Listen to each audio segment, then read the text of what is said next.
हमारा देश सबसे बड़ा लोकतांत्रिक देश है। यहाँ पर सर्व धर्म के लोग रहते हैं, ना जात पात, ना ऊंच नीच। लेकिन अब हमारे नेताजी ने हमारे समाज में, हमारे देश में अब जात पात का बीज बो दिया है। यानी अब नेताजी जातिगत जनगणना करवा रहे हैं, उनको वोट लेने हैं। यानी देश में पता चल जाएगा कि कौन कितने प्रतिशत है। लेकिन क्या ये सही है? मैं आपसे पूछता हूँ, हमारे देश में जातिगत जनगणना कितना सही है? ये आज इसी विषय पर हमारे साथ बातचीत करने के लिए मौजूद है कानून के जानकार हैं अवधेश कुमार सिंह। आइए इनसे बातचीत करने जाने की कोशिश करेंगे कि जातिगत जनगणना की शुरुआत बिहार से हुई है, इनका इस बारे में क्या कहना। सर, आपका बहुत बहुत स्वागत है हमारे चैनल में। क्या कहेंगे, ये जातिगत जनगणना एक हमारे समाज को बांटने वाला नहीं है? एक कार्य अभी नहीं चल रहा है।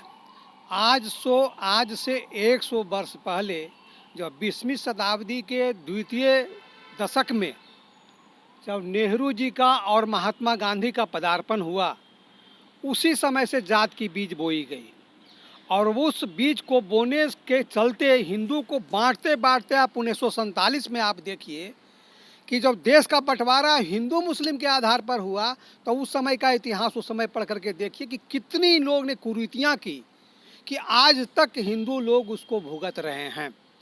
और जो कुछ भी बचा है जरा मना एकता हिंदुओं के बीच में, अब उसको जाति के आधार पर हिंदुओं को तोड़ने के लिए रग रग तोड़ना हिंदू को चाहता है। इस नियत से, और जहाँ तक बिहार की बात जो आप कहते हैं, तो इस संपूर्ण भारत में बिहार जातिवाद के नाम से जाना जाता है। वहाँ जातीयता का कदर जाता होता है। और आप ये भी जानें कि ये जो जातीय जनगणना करवाना चाहता है, उसमें 3 ही जात और 4 जात का नेता लोग हैं जो कि इसको करवाना चाहते हैं और उसी के बल पर वो शासन करना चाहते हैं। आज ओबीसी का संपूर्ण हक कोयरी, कुर्मी और यादव लोग खा गए। आप उसका हिस्सा दीजिएगा 70 बरस का।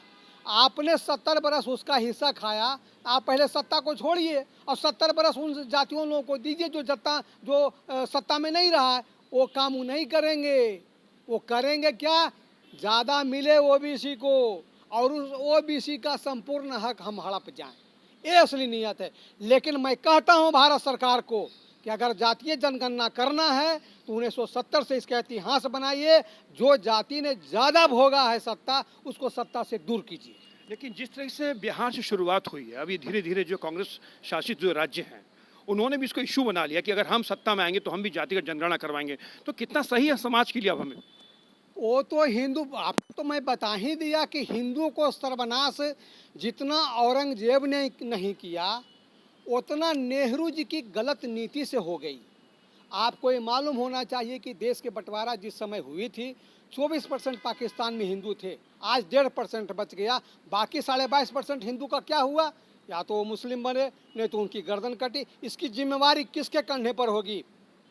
वो लियाकत जो आपने समझौता किया था वहाँ पाकिस्तान जा कर के कि भाई आप हिंदुओं का संरक्षण दें, मैं मुसलमानों का संरक्षण दिया, तो मुसलमान तो यहाँ 1 गुना से 7 गुना हो गया। लेकिन और वहाँ का क्या असर क्या पड़ेगा? क्या लगता है आपको समाज के अंदर? समाज पर इसका असर यही पड़ेगा कि हिंदू जातियों में बट करके फिर लड़ना झगड़ना, मारकाट शुरू हो जाएगा, जो कि बिहार में पहले होता था।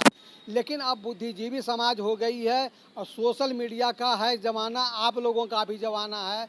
इसलिए लोग सब कुछ समझ रहा है। सब एकत्रित हो करके जो हिंदू की शक्ति को बढ़ाना चाहता है उसको वोट देगा। लेकिन क्या ये हिंदुओं को बांटने की एक साजिश है?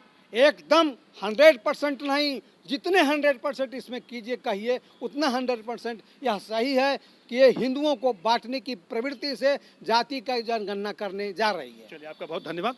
ये थे कानून के जानकार अवधेश कुमार सिंह जो हमारे साथ बात कर रहे थे। इनका कहना है कि जातिगत जनगणना जो की जा रही है, ये कहीं ना कहीं हिंदुओं को बांटने की कोशिश की जा रही है। लेकिन जिस तरीके से बिहार से शुरुआत हुई है, अन्य राज्यों में भी इसकी सुगबुगाहट शुरू हो चुकी है। खासकर कांग्रेस ने कहा कि अगर हम सत्ता में आएंगे तो हम भी जातिगत जनगणना करेंगे। लेकिन समाज के लिए कहीं ना कहीं ये जातिगत जनगणना एक विषैला विषय है। कैमरा पर्सन राहुल के साथ सुरेश झा, न्यूज़ नेट, दिल्ली।